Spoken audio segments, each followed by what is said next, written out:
sering kita dapatkan itu dalam kondisi emergensi, ya. Jadi ada hal-hal yang harus kita perhatikan pada kondisi-kondisi seperti ini, ya.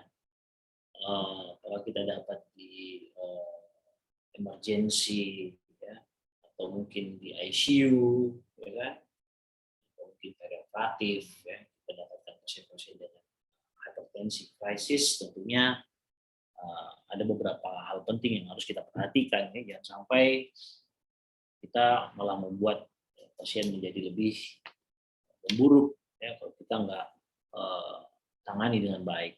Nah, jadi kalau pasien dengan hipertensi itu biasanya memang akan datang, ya, dengan mencari, ya, perawatan yang sifatnya emergensi, karena memang biasanya pasien-pasien dengan hipertensi, ya, apalagi yang sudah dengan gangguan organ, nah, itu biasanya sudah jatuh dalam kondisi kritikal, ya kan, seperti itu. Nah, hipertensi emergensi itu berhubungan dengan peningkatan tekanan darah yang tidak terkontrol dan ada, ya, bukti-bukti yang menunjukkan sudah ada end organ damage, ya. Apakah karena permasalahannya darah paru kah, otak kah, ya, kardiak kah, ya. Itu yang berhubungan dengan hipertensi emergensi. Tapi kalau hipertensi urgensi, ya, dia agak lebih sedikit benign lah, ya, nggak terlalu istilahnya kritis, ya, dibanding kalau dengan hipertensi emergensi, ya, karena nggak ada end organ damage, ya. Jadi memang hanya tekanan darahnya aja yang tinggi, ya kan, seperti itu. Nah, kadang-kadang pasien-pasien dengan hipertensi emergensi itu masuk dengan beberapa kondisi yang berbeda-beda. Ada yang masuk dengan hemorrhagic stroke, ya, infark, ya, akut pulmonary edema, atau hipertensif encephalopathy. Bisa juga masuk dengan ACS, ya, atau aortic dissection, preeklamsi atau eklamsi, akut renal failure, ya, anemia, hemolitik mikroangiopati, bahkan hipertensif retinopati. Nah, ini yang paling biasa kita dapatkan, ya, berhubungan dengan akut pulmonary edema. Nah, akut pulmonary edema ini biasanya terjadi ya, di emergency department dan mortality rate-nya itu 15-20%, ya. Pasien datang dengan dyspnea, sesak, ya, tachypnea, ya, karena kondisi kompensasi, ya. Kadang-kadang kalau sudah berat itu udah dengan batuk, dengan pink frothy, ya, sputumnya itu warna pink, karena edema paru yang berat, ya, hipertensi. Ya.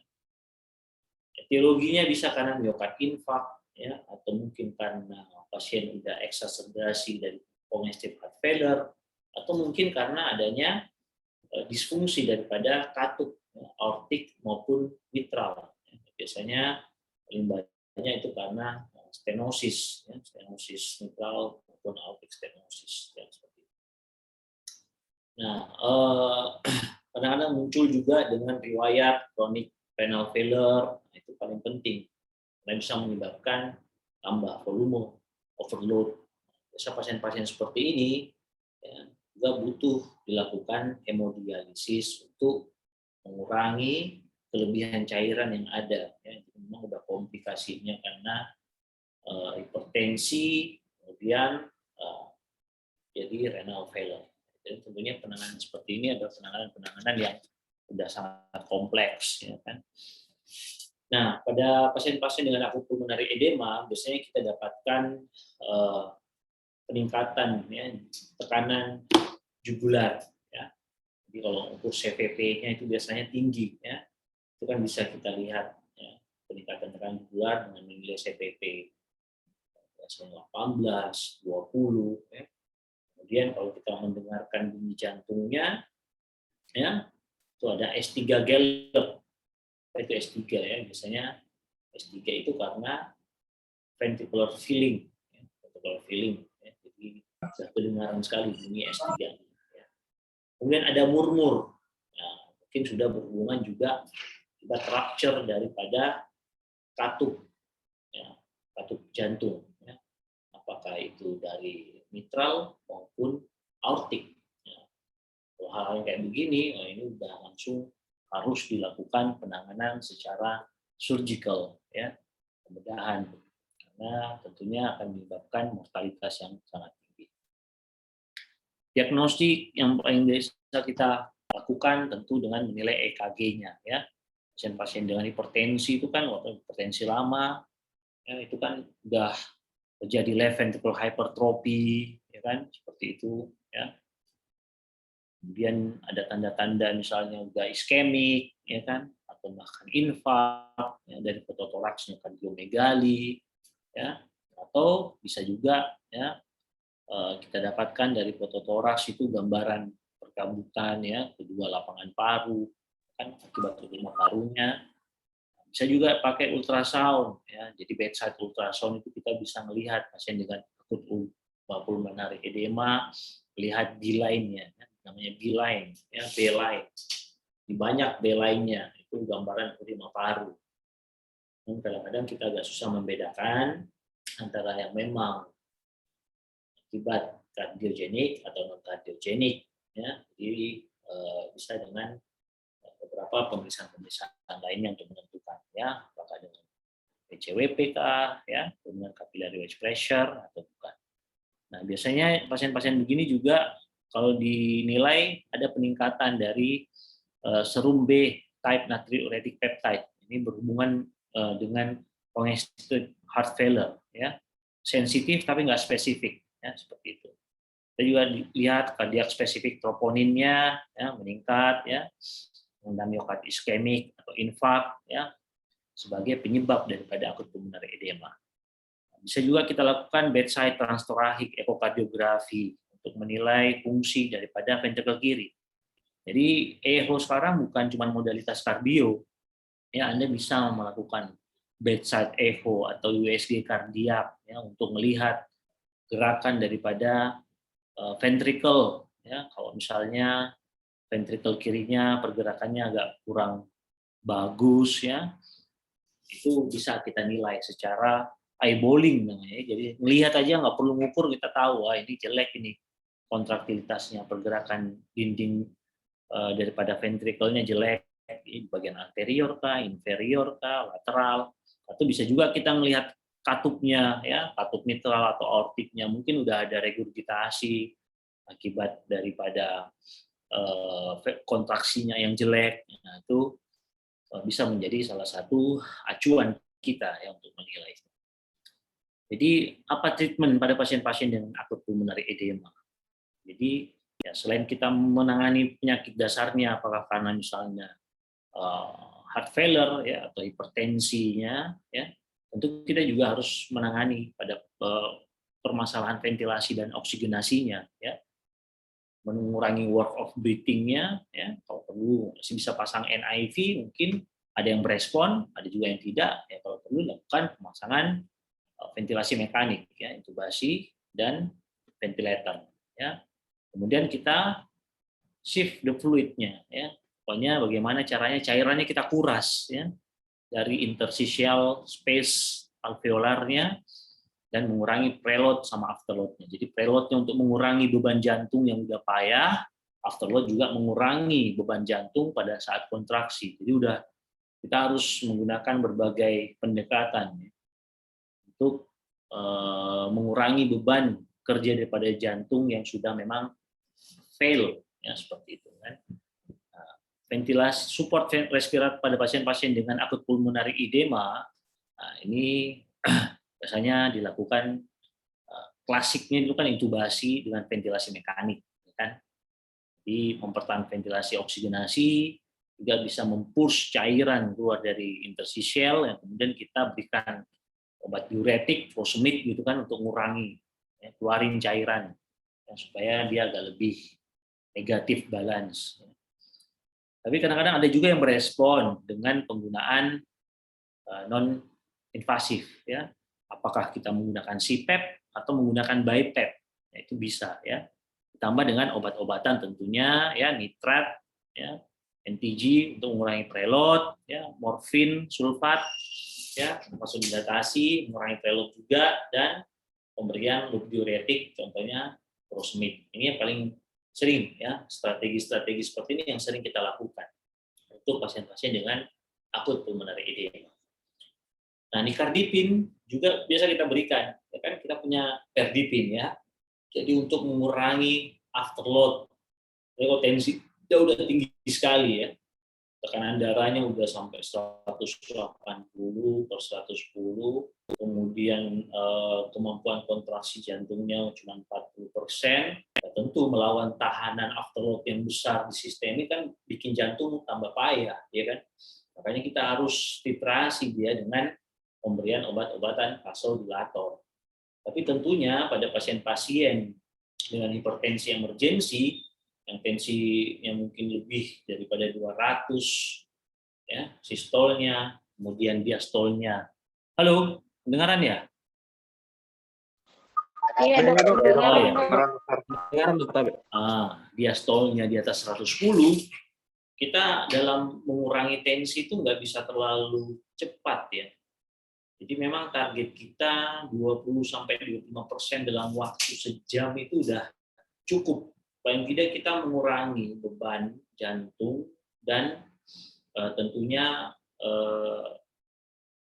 beban fisiologis pada pasien, tapi jangan juga sampai mengurangi tensi ya, pressure-nya terlalu rendah sehingga akan mengurangi perfusi. Ya. Karena kan kita tahu bahwa pada pasien-pasien udah hipertensi kronik terjadi perubahan autoregulasi, ya kan? Autoregulasinya bergeser ke sebelah mana, Wansus? Kalau pasien-pasien dengan hipertensi kronik,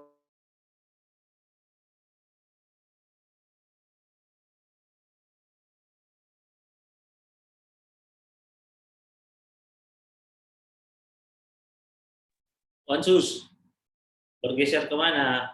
Autoregulasi. Hah? Wansus? Dok. Kemana? Ya, hadir, Dok. Ya, bergeser kemana? Autoregulasi pada pasien-pasien dengan kronik hipertensi. Bergeser ke pelaminan. Kemana? Ke?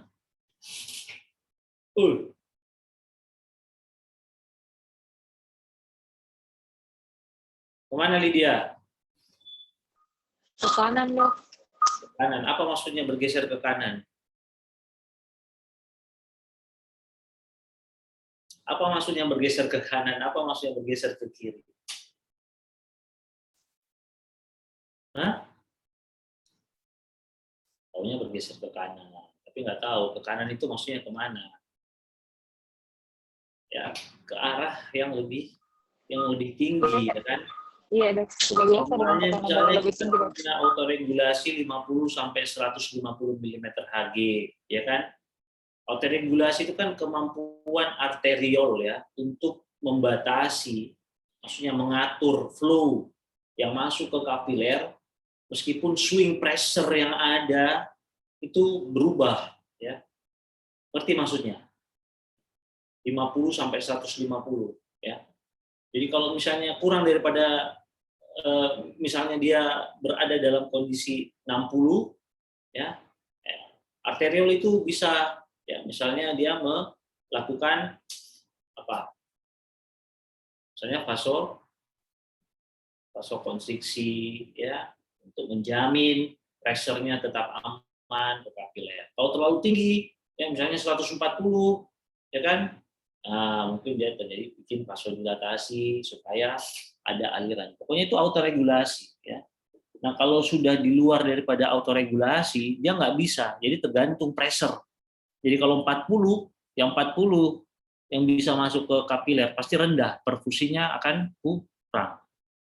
170, wah itu akan menyebabkan terjadi hiperemis ya, pressure-nya tinggi di kapiler. Akan menyebabkan apa? Akan menyebabkan kapilernya akan pecah ya. Itu maksudnya, ya kan? Nah, kalau pasien-pasien dengan kronik hipertensi dia udah bergeser, bukan lagi 50 sampai 150. Mungkin bergeser menjadi 80 sampai 180 misalnya ya. Jadi kalau kamu memperlakukan dia seperti yang biasa, yang pada normalnya misalnya dia 50 masih aman, bisa diatur, tapi pada pasien-pasien dengan kronik hipertensi nggak bisa ya, dia akan hipoperfusi. Nah, itu yang Anda harus turunkan, jangan sampai lebih 20 sampai 25% dari MAP basalnya dia, ya kan? Seperti itu, supaya autoregulasinya masih bisa terjaga. Oke? Nah, itu ya. Jadi Anda harus betul-betul perhatikan ya. Oke. Jadi tetap ya bahwa apa kausanya harus diidentifikasi ya, melibatkan semua profesi-profesi, apakah kardio kah, ginjal hipertensi kah, ya kan, untuk penanganan lebih lanjut ya. Kalau perlu dilakukan kardiak kateterisasi pada pasien dengan akut miokard infark ya, akibat hipertensinya yang terlalu tinggi ya mungkin harus dilakukan ya. Kalau rupture katup jantungnya ya harus dilakukan pembedahan ya, atau lakukan hemodialisis pada pasien-pasien dengan end stage renal disease ya, seperti itu. Nah, kemudian hipertensif ensefalopati ini juga salah satu komplikasi ya yang mungkin sering kita dapatkan pada pasien dengan hipertensi emergensi ya. Saya pada pasien-pasien seperti ini udah perubahan mental status, kita lihat ada papil edema, ya kan? Nah, ini udah life threatening juga ya. Cuman permasalahannya kadang-kadang ya kita dapatkan pasien-pasien ini dengan kondisi hipoglikemi, hipoksik, dan adanya cedera intrakranial, mungkin udah stroke hemorrhagic ya, seperti itu. Jadi kita harus melihat penilaian dengan CT scan. Kadang-kadang kan kita melihat papil dulu, kita melihat pupil ya, pupilnya gimana nih. Kalau udah ada kemungkinan misalnya anisokor, berarti kemungkinan ada permasalahan di intrakranial. Itu udah harus dilakukan CT scan ya, apakah memang originnya dia hemorrhagic ya, atau mungkin iskemik ya kan, bisa jadi ya, seperti itu. Atau bisa jadi mungkin karena ada perubahan metabolik, mungkin pasiennya juga terjadi renal hypertensif misalnya ya, udah asidosis metabolik, itu kan harus Lorentz syndrome, itu kan itu harus sudah ditangani juga ya, seperti itu. Jadi biasanya kalau CT scan ada edema ya, biasanya katanya paling banyak di daerah posterior ya. Nah, kalau ada modalitas MRI mungkin bisa dilakukan, tetapi mungkin sangat advance sekali ya. Maksimal kita pakai CT scan aja. Ya. Jadi harus segera ditangani ya, karena berhubungan dengan timing. Ya. Semakin lama kita nggak berikan penanganan, tentunya outcome-nya juga jelek ya. Makanya kalau pada pasien-pasien yang sudah datang dengan stroke itu ya, karena hipertensinya, itu harus segera didiagnostik dan diambil penanganan segera ya, apakah dievakuasi kah atau dipasangi external ventricular drainage kah ya, dan tidak tekanan di intrakranialnya diturunkan ya, sambil menangani tekanan darahnya ya. Tapi tetap kita harus mempertahankan ya cerebral perfusion pressure ya, jaga MAP ya, kemudian jaga jangan sampai ICP-nya terlalu tinggi ya kan, MAP juga jangan terlalu rendah ya kan. Cerebral perfusion pressure itu kan dipengaruhi oleh MAP dan dikurangi ICP ya kan, intinya seperti itu ya. Kalau pasien-pasien yang sudah tidak sadar biasanya MAP-nya sekitar 15 sampai 20 ya kan. Nah, jadi usahakan ya MAP-nya itu sekitar kurang lebih 100 sampai 120 agar cerebral perfusion pressure-nya ada sekitar kurang lebih 80-an. Ya kan, seperti itu. Jangan sampai ternyata malah menjadi hipoperfusi ya.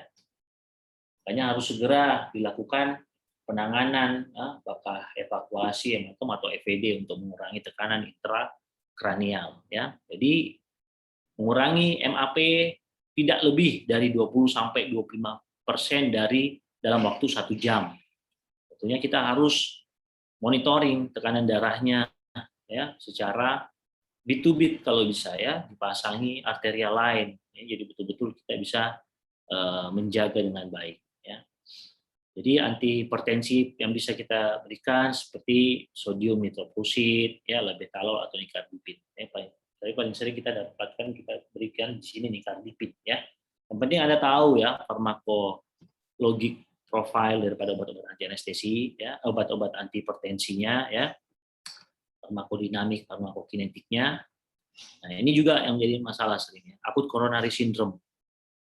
Ini karena peningkatan tekanan darah ya yang secara akut terjadi itu akan menyebabkan peningkatan demand daripada ventricle kiri karena dia harus melawan ya tekanan yang tinggi di sistemik. Nah, kalau dia udah sebelumnya ada iskemik, wah ini udah tambah iskemik, ya kan seperti itu. Nah, kalau LV demand-nya tinggi, tentu perfusi ke miokard akan berkurang, ya, akan menyebabkan iskemik. Oke, jadi kita bisa nilai EKG-nya, ya. Apakah EKG-nya tiba-tiba ada ST elevasi, ya, kemudian miokard ACS, ya. Apakah karena dia ST elevasi miokard infark, ya? Apakah dia karena non ST elevasi miokard infark atau stable angina, ya. Kalau nggak ada ST elevasi, ya kemungkinan dia NSTEMI atau ACS. Sisa kita periksa apanya? Troponinnya, ya, atau enzim-enzim jantungnya, ya. Kalau ada peningkatan, dia masuk menjadi NSTEMI, ya. Tapi kalau nggak ada masalah, berarti dia akut coronary unstable angina. Oke, jadi EKG-nya ya harus dilihat ya adanya STEMI. Kalau STEMI ini harus segera dilakukan revaskularisasi ya. Kalau punya waktu ya sekitar 60 menit sampai 120 menit untuk dilakukan kateterisasi, ya segera dilakukan kateterisasi. Tapi kalau nggak punya fasilitas ya kurang daripada 120 menit, ya mungkin bisa dilakukan trombolitik ya sambil merefer ke tempat yang memiliki kateterisasi. Jadi itu akan memperbaiki outcome ya. Dari echo kita bisa melihat ya, nanti Anda belajar di ICU bagaimana melihat LV wall motion ya. Jadi bagaimana pergerakan ventricle kiri yang normal itu seperti apa, yang abnormal itu seperti apa ya. Kadang kita juga dapatkan aortic disseksi ya. Jadi ada efusi perikard, nah itu akibat aortic disseksi atau akut pulmonary edema ya. Ada B-lines-nya ya. Kalau kita lihat B-lines-nya itu banyak sekali ya, di pulmonary edema. Peningkatan kardiak troponin ya. Nah, cuman memang ada beberapa pemeriksaan troponin itu enggak spesifik ya. Karena memang dia juga kalau perikarditis, miokarditis, ya, pulmonary emboli dan lain-lain itu bisa naik ya troponin. Oke, jadi harus diperiksa dengan beberapa pemeriksaan lain juga ya di CKMB. Ya. Jadi apa penanganannya? Ya, biasanya diberikan blood pressure control, ya, cegah iskemik, ngasih NTG, ngasih antiplatelet, ya, kurangi tekanan darahnya, ya, dengan pemberian vasodilator agent, ya, itu paling sering kita berikan NTG, pasti juga beta blocker, ya kan? Beta blocker di sini untuk mengurangi heart rate-nya, jangan sampai pasien takikardi. Ya, kalau udah takikardi juga biasanya demand-nya udah meningkat juga, ya, malah tambah iskemik. Kita juga harus memperhatikan tekanan darah karena kadang-kadang pemberian beta blocker juga bisa menyebabkan tekanan darah langsung turun juga, ya. Jadi harus secara bertahap, ya. Gitu. Nah, pemberian NTG ini bukan untuk vasodilator, ya, lebih kepada venodilator. Ya, jadi low dose-nya itu ya di bawah 150 mikro per menit itu untuk venodilator. Jadi mengurangi preload, jadi mengurangi beban jantung. Tapi kalau udah di atas 150 mikro Nah, itu biasanya vasodilator, ya, arteri dilator. Jadi untuk mengurangi afterload.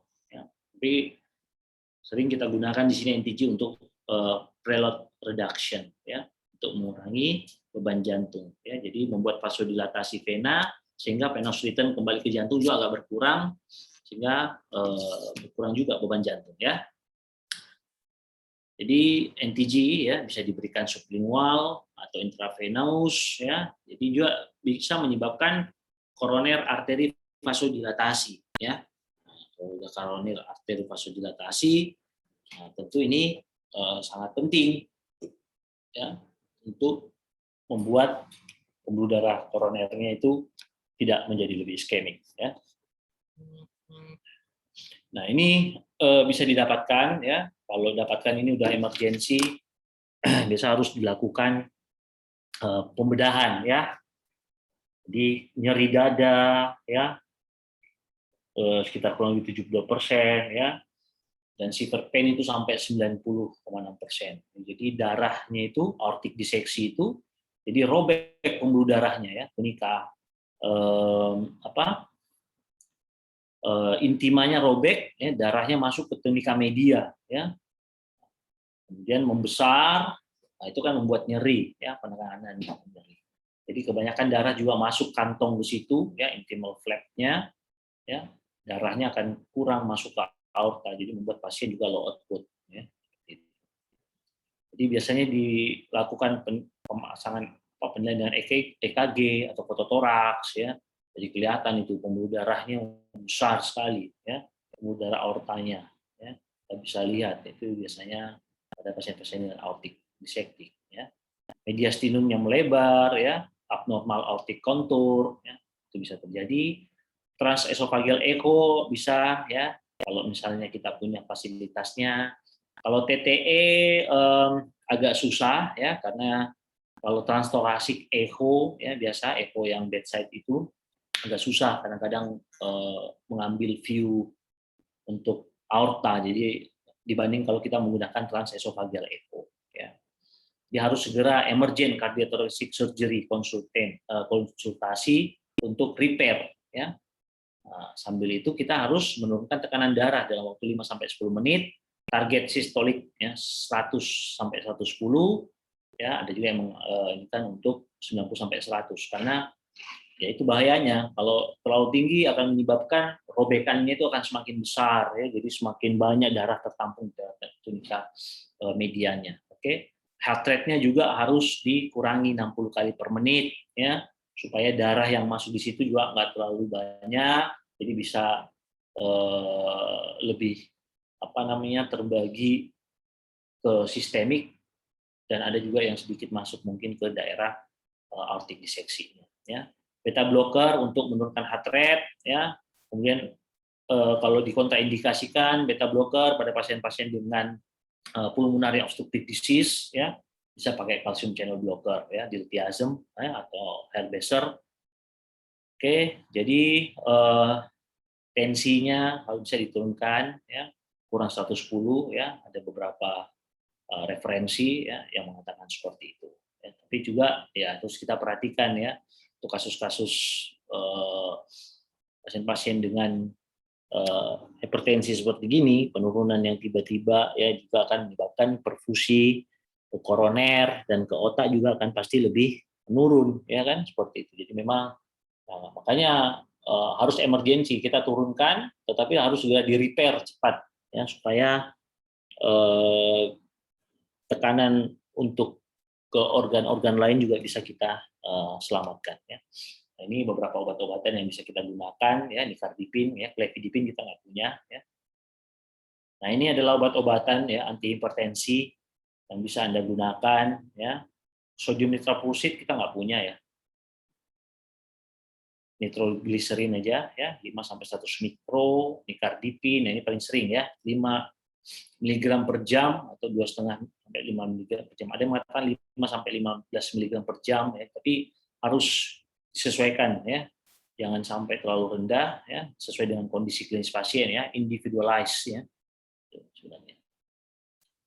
Oke, itu aja yang ingin saya share untuk kesempatan ini, ya, terkait hypertensive crisis. Mungkin ada yang ingin didiskusikan, silakan. Atau ada yang ditanyakan, silakan. Rekan-rekan sekalian. Halo. Iya dok, izin tanya dok. Siapa? Kalau Oh, Lydia ya. dok, Lydia. Apa Lydia? ya dok, kalau misalnya untuk penurunan cepat dan Apa?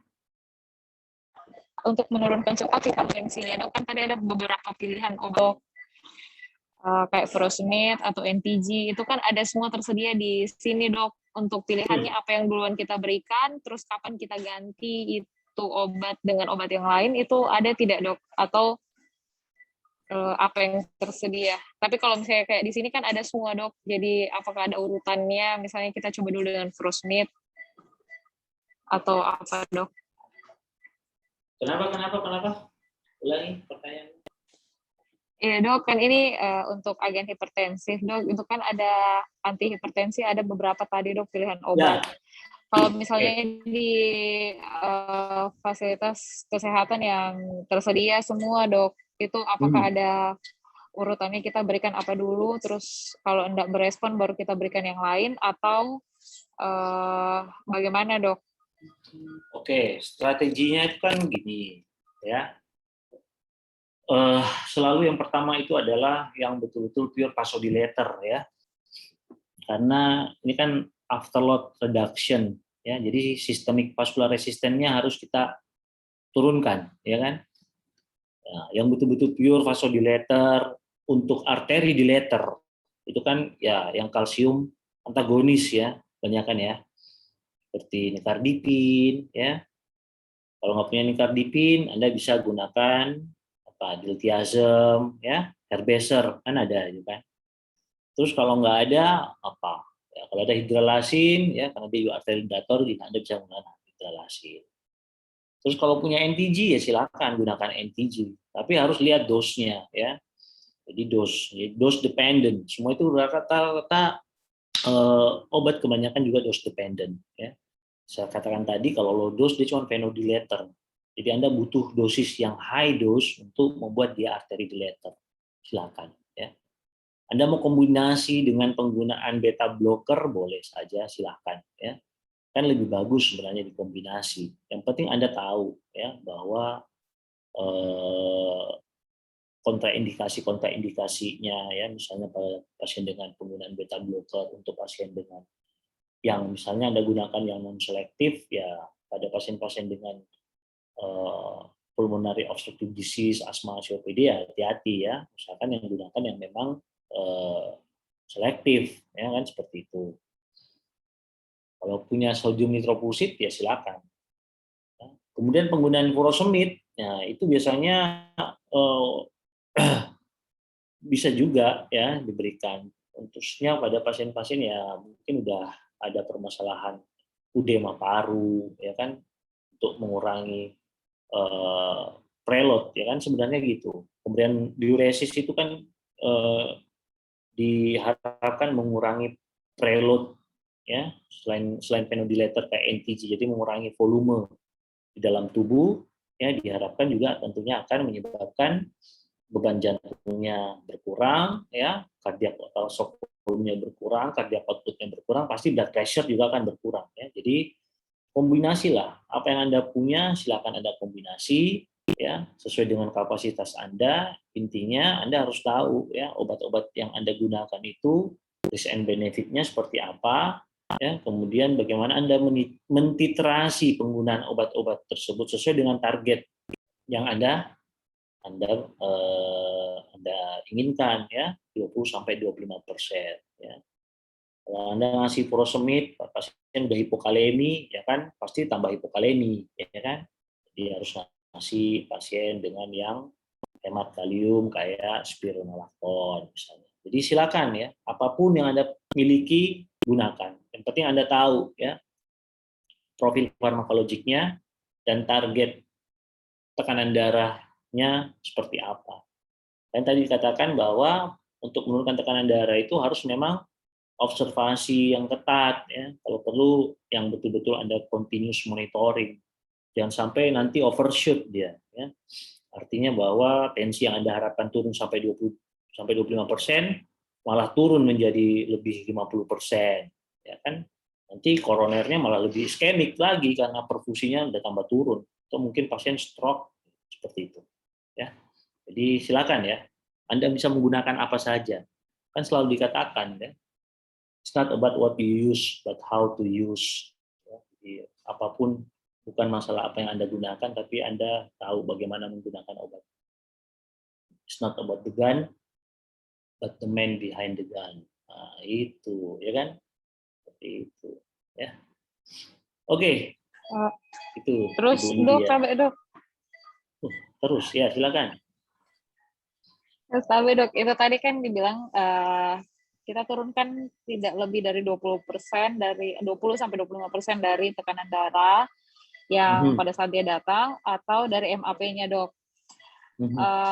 Kalau misalnya itu dipertahankan berapa lama dok? Misalnya pasien datang tekanan darah 200/110 itu kita turunkan, itu MAP 140 dok. Kalau kita turunkan dengan obat, terus dia sudah 160, itu sudah 20% dok.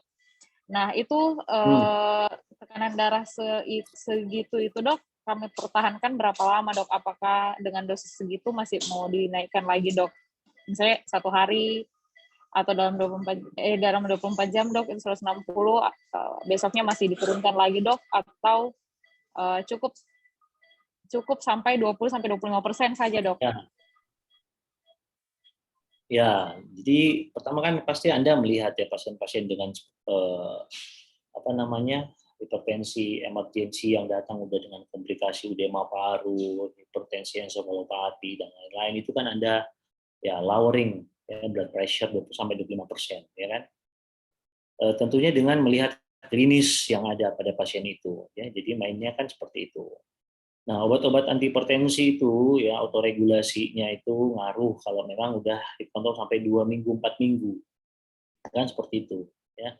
Jadi Anda menurunkan dalam waktu 1 jam karena ada komplikasi ya 20-25%. Ya pertahankan aja seperti itu, ya. Harapannya kan seperti itu, ya.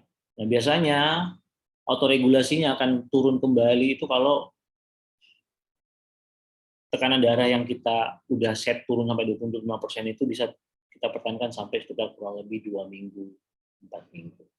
Jadi kan kita menurunkan itu tekanan darah pada pasien-pasien dengan hipertensi emergensi itu kan untuk mengurangi komplikasi yang terjadi pada pasien itu, misalnya edema parunya, terus segala macam, sampai beban jantungnya berat ya sampai buat dia edema paru, turunkan aja sambil kita